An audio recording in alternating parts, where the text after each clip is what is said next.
اصحاب المطاعم هيزعلوا بعد الفيديو ده. كل اللي هتتجننوا لما يعرفوا السر ده تعالوا نشوف ازاي تخلي البطاطس مقرمشه من بره وطريه من جوه. السلام عليكم ورحمه الله وبركاته، ازيكم عاملين ايه؟ يا رب تكونوا بخير.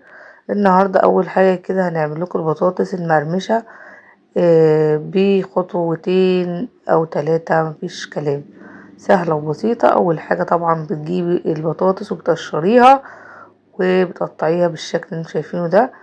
قطعتها قدامكم بكل سهوله بدون قطاعة وبدون اي حاجة على ايدي زي ما انتم شايفين. تاني حاجة حطيتها في مية مغلية ومعاها معلقة من الملح ومعلقة صغيرة من الخل، ممكن نضيف عليها عصرة ليمونة وسيبوها بقى يا بنات.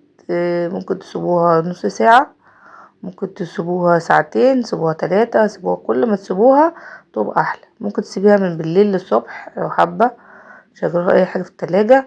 معايا هنا معلقتين من النشا ومعلقة شطة ومعلقة كمون ومعلقة فلفل اسمر ومعلقة، ده معلقة صغننة تمام، او نص معلقة نص معلقة نص معلقة، وملح طبعا نراعي اللي احنا حطينا ملح في المية.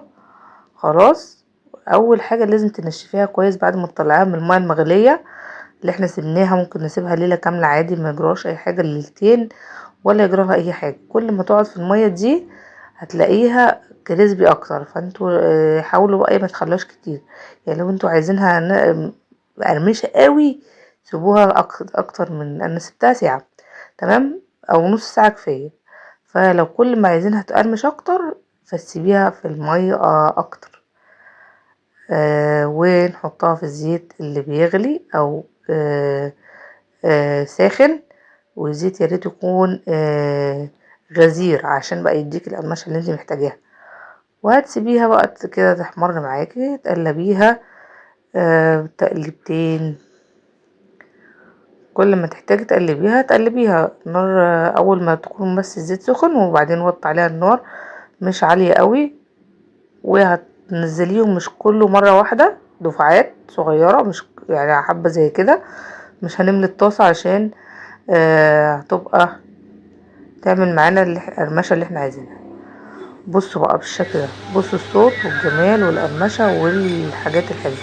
نعملها على دفعات ونشوف. بصوا الجمال اهو، نطلعها بقى على مناديل على ورق. انا بطلعها على الورقة اهي زي ما انتم شايفين، محدش يضحك عليا بقى اهو. بحط بقى عليها رشة من الكمون ورشة من الفلفل ورشة من الملح، بس كده. عايزين طعم تاني حطوا، متحطوش نشا كتير، هي رشة بسيطة علشان تديكي قرمشة حلوة.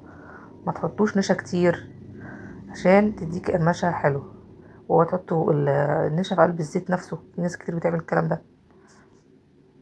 جربيها واكتبيلي في الكومنتات، ولو عايزة اسرار تانية قوليلي، واعملي لايك واشتراك في القناة.